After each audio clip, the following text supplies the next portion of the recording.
So Sven, after the discussion of the overview of the chapter, we will discuss our chapter in details. With paragraph 1, the narrator developed aversion to water at the young age. The narrator recalls a horrific incident that happened to him when he was 10 or 11 years old. He had decided to learn swimming, and the YMCA pool gave him the opportunity as it was safe. It was only 2 or 3 feet deep at the shallow end, and while it was 9 feet deep at the other end. The drop was gradual. In comparison, the Yakima River was treacherous.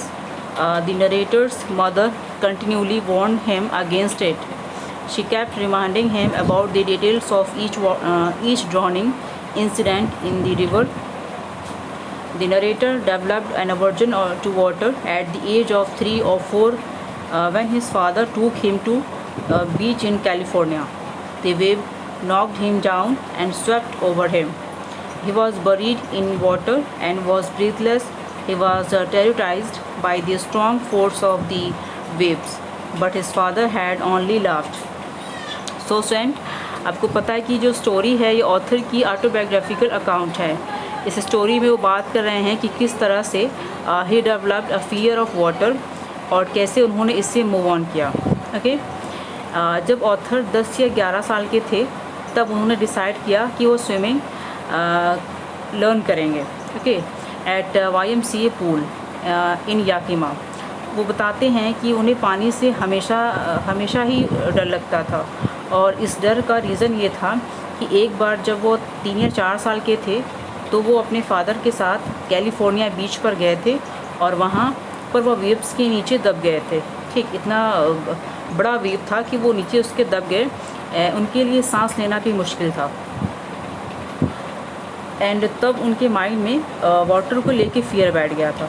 ठीक, and that is why he decided to learn swimming at YMCA pool.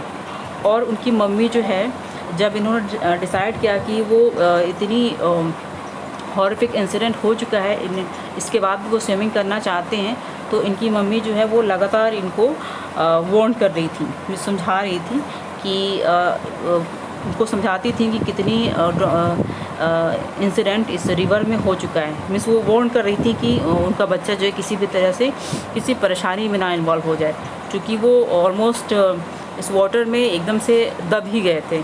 ठीक, he was terrorised by the strong force of the wave. और wave इतना strong था जब वो इसमें दबे थे.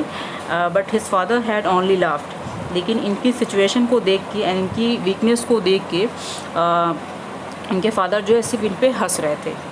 ओके,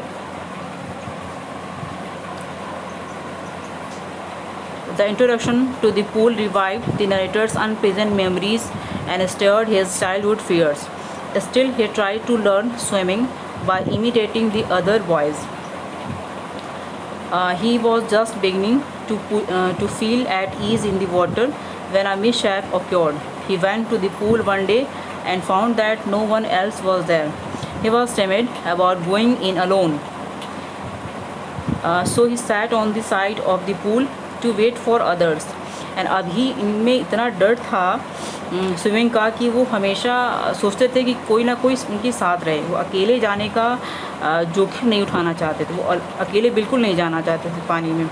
सो वो इंतज़ार करते थे कि आसपास कोई पहले जंप लगाए, फिर उसके पीछे ये भी जाए. Okay, he was quite muscular. He picked up Douglas and threw him into the deep end of the pool. Douglas landed in a sitting position, swallowed water and went at once to the bottom. एक बार जब वो pool के side में बैठे थे, वो pool एक तरफ से 2-3 फीट डीप था एंड दूसरी तरफ से 9 फीट डीप था.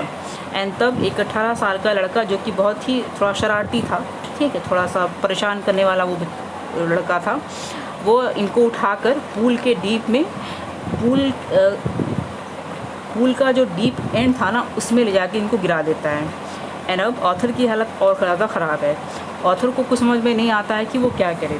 ठीक, एंड अभी जो है उनके लिए सिचुएशन जो है और ज़्यादा वर्स हो गई है. एक तो पहले से ही जो फियर है वो बहुत ज़्यादा है, और हमेशा ये अकेले, ये हमेशा इसी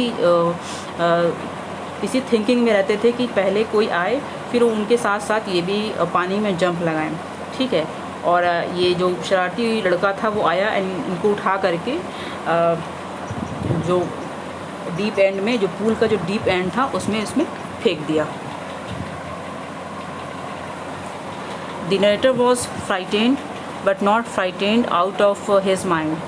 He made a plan to save himself. When his feet would hit the bottom, he would make a big jump, come to the surface, lie flat on it, and paddle to the edge of the pool. However, the 9 feet down seemed more like 90 to poor Douglas.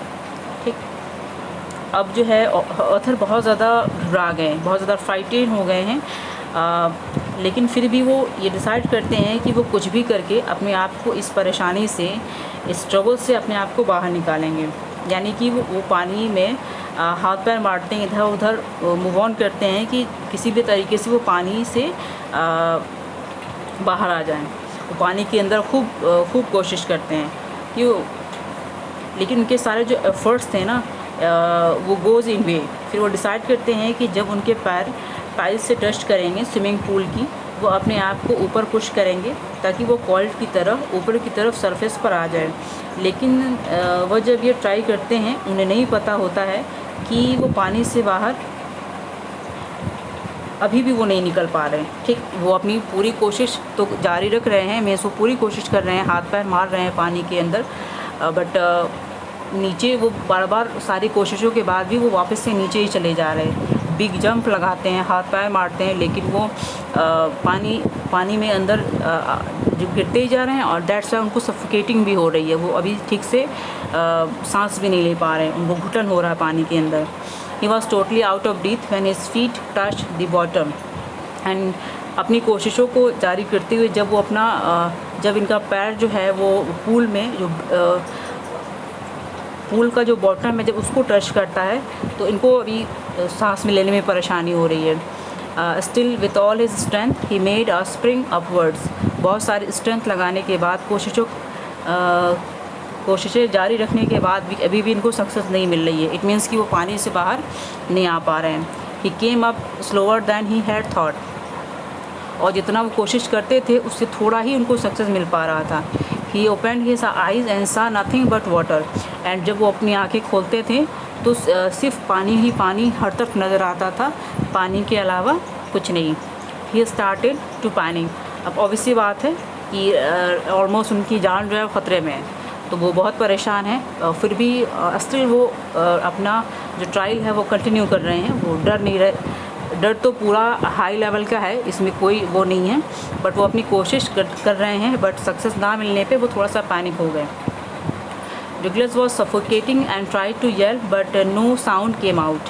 अभी भी वो कोशिश कर रहे हैं, but अभी जो है पानी, वो इतना ज़्यादा पानी के अंदर हो गए हैं कि उनको सफोकेटिंग हो रही है। वो ट्राई तो कर रहे हैं पर अभी भी वो पानी से बाहर नहीं आ पा रहे हैं।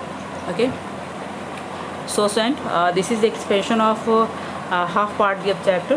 I hope you all will understand it. Remaining part of the chapter we'll discuss in our next lecture. So till then, keep learning and keep practicing. Thank you for now.